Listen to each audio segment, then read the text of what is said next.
We are just 4 days away from Super Tuesday when GOP voters in 15 states will pick a nominee. The last person standing in the race against Donald Trump is Nikki Haley. She hasn't won a contest yet, but today she announced she raised $12 million in February. Joining me now is Governor Haley. Thank you so much. It's great to see you in studio. I want to start with what's happening with Donald Trump today. He's back in Florida for one of the federal cases against him. Meanwhile, another, the January 6th case, the Supreme Court announced this week that it would hear arguments in April about whether or not he will get his push for immunity. So this means that there's a very good chance that the trial, if it does go forward, won't happen until either right before or even during or maybe even after the election. Should the Supreme Court expedite this? Well, I think the Supreme Court should hear it because we do want to look at immunity. No president should ever be above the law. And, you know, we've never really had to clarify this before, and I think it's important for the Supreme Court to clarify it.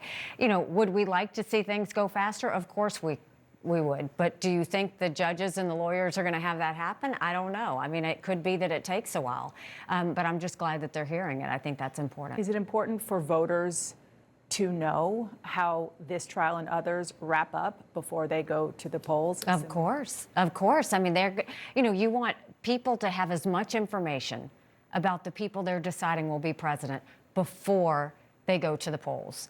You know, that's the part that, you know, we all should hope to have. I don't know that we'll have that clarity, but I think that that's something that voters would want.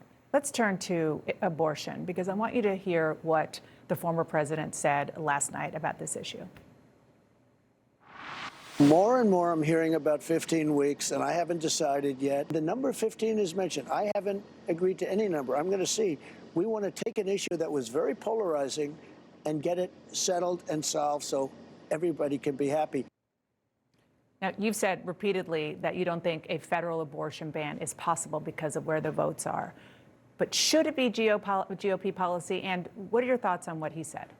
I mean, look, you can put a number on it, but I think that's the problem. That's the problem because all that does is divide people. It demonizes the issue. It gets people's backs up. That's the wrong way to look at how do you save as many babies as possible and support as many moms as possible. The only thing we should be talking about is consensus, is what can 60 members of the Senate agree on. Is that 15 weeks? I don't think it's 15 weeks. If it was, you'd have it now. You don't have it now.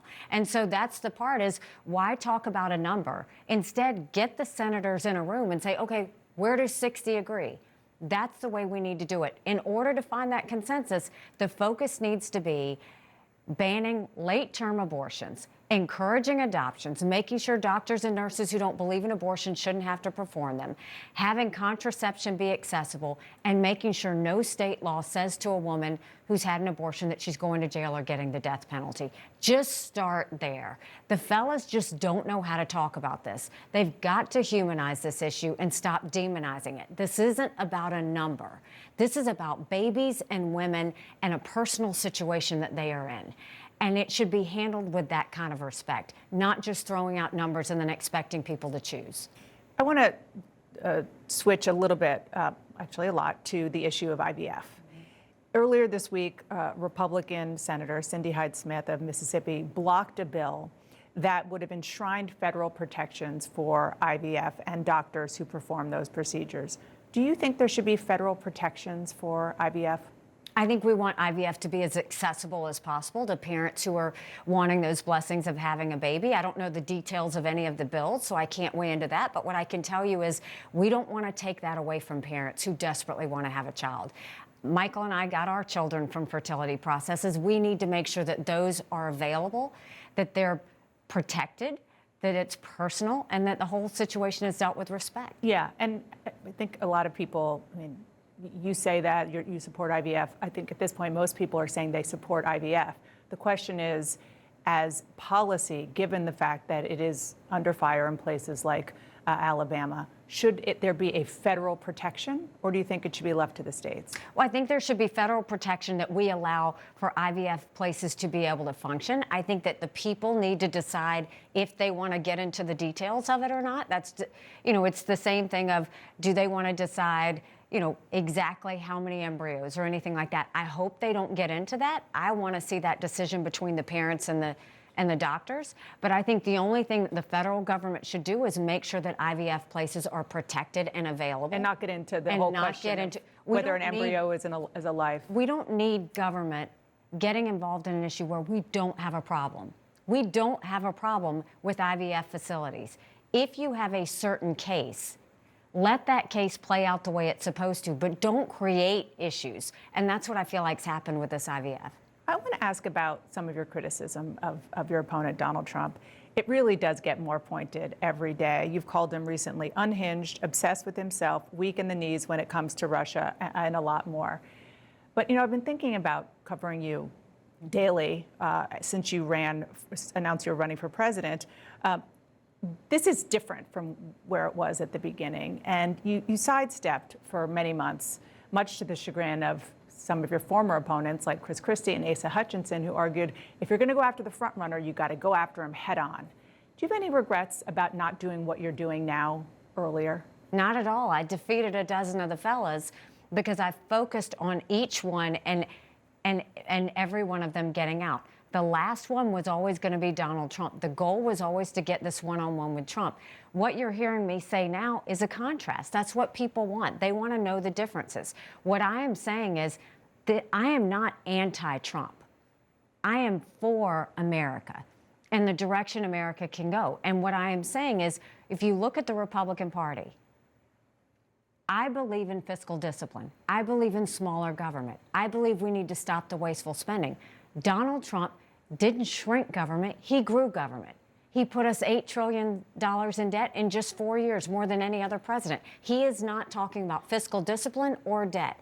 I believe national security is about peace through strength.